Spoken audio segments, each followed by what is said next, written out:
राम राम मंडळी, आपण मागील व्हिडिओमध्ये 1919 बद्दल माहिती मिळवली होती. तर आज आपण त्याच्या पुढचा घटक घेऊ 126100.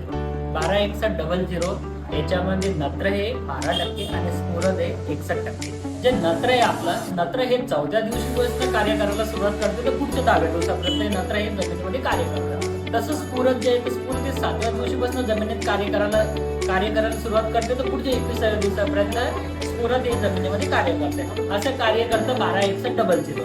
तसंच आता याच्यानंतर आपण पुढचा घटक घेऊ 006020. 006020 मध्ये नत्र 0% आहे, स्फुरद आहे 60% आणि पोटॅश 20%. तर हे जे स्फुरद आहे त्याला ते 7व्या दिवसापासून कार्य करायला सुरुवात करते तर पुढच्या 21-26व्या दिवसापर्यंत स्फुरद कार्य करतात. आणि जे पोटॅश आहे 06020 मधील हे 11व्या दिवसापासून कार्य करायला सुरुवात करते तर पुढील 21व्या दिवसापर्यंत. तर आता याच्यानंतर आपण पुढचं प्रोडक्ट घेऊ 134013.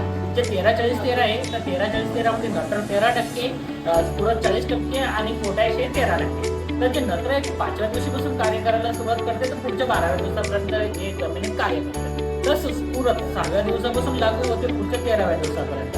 त्याच्यानंतर जे पोटॅश आहे आपलं 134013 ते पोटॅश 10व्या दिवसापासून लागते तर पुढच्या 21व्या दिवसापर्यंत हे जमिनीत राहून त्याचं पोषक तत्व वगैरे काम करण्याचं काम करतं.